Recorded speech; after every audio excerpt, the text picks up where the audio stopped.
Conflict in relationships is unavoidable. Even with your friends and family, maintaining peace is a struggle.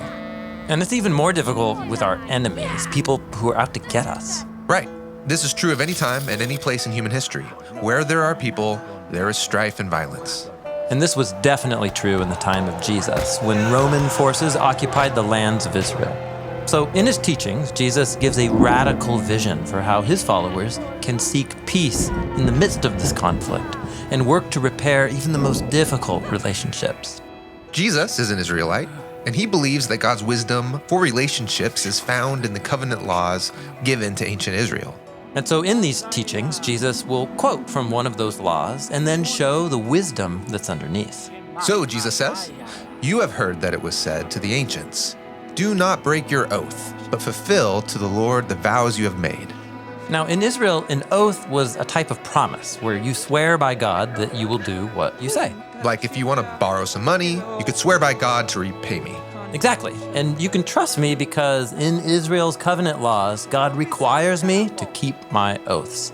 So oaths are a great way to avoid disputes. You would think so, but even oaths can be twisted to take advantage of people. For example, what if I swear by God's temple that I will repay you?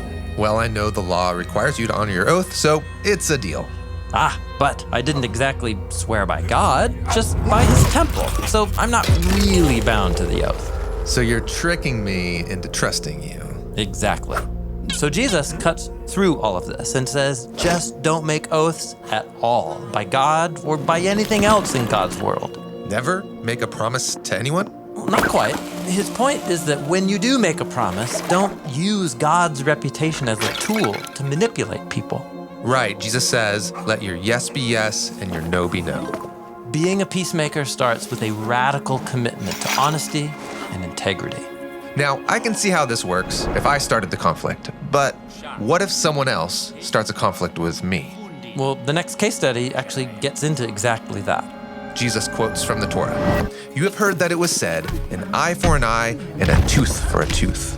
This is a famous line known as the law of retaliation. Yeah, you harm me, I can harm you back.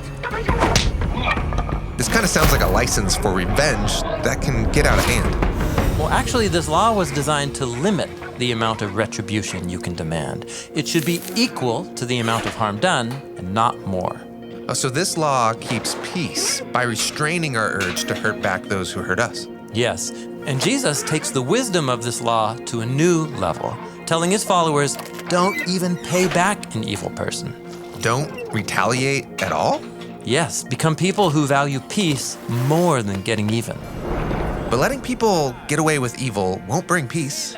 You just can't stand by and do nothing. Hold on, Jesus doesn't say do nothing. Rather, he advocates a really bold and creative response to evil that is nonviolent, so it can open the door for peace. What does that look like? Well, Jesus gives 3 examples from his own time and place. First, he says, whoever slaps you on your right cheek, turn the other to them as well. In the ancient Roman world, a right cheek slap with the back of the right hand was a symbolic way of dominating someone. And humiliating them. But Jesus says, don't retaliate. Rather, stand your ground and offer them the left cheek. This will force your attacker to strike with an open right hand. In other words, to strike you like an equal. And it forces them to treat you as a fellow human being. Yes, even if it costs you. Well, next, Jesus says, if anyone sues you and takes your shirt, let him have your coat also? Yeah, in ancient Israel, taking a poor person's coat was against the law because it's also their blanket to keep warm at night. But a really uncaring person could find a way around this by demanding their shirt as payment. Right. So Jesus offers a creative response. Give them your shirt and also give them your coat. Why would you do that? Wouldn't that leave you exposed? Exactly. Jesus is being provocative. The goal is to shock everyone around by exposing this injustice through costly generosity.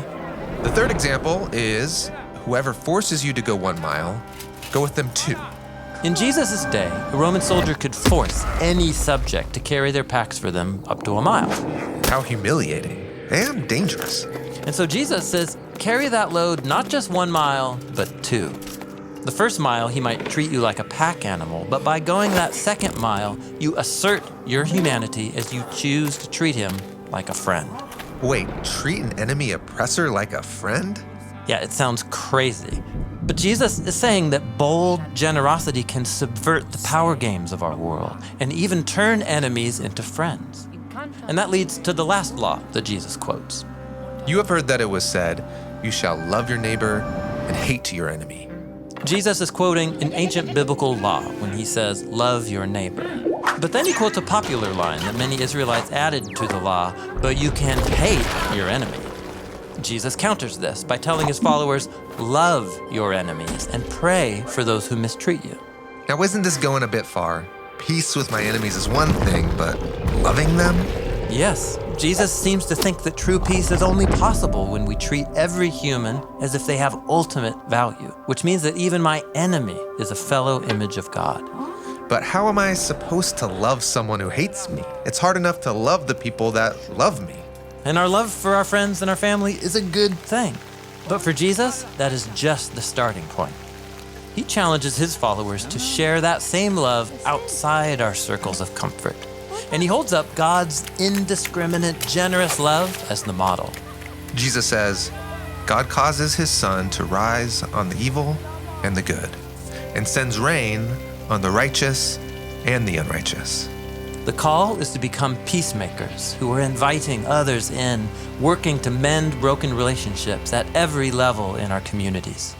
It really is a radical way to live.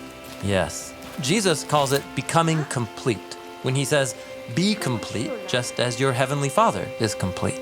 It means imitating God's generosity to both friends and enemies, because for Jesus, creative love is the only pathway to real peace.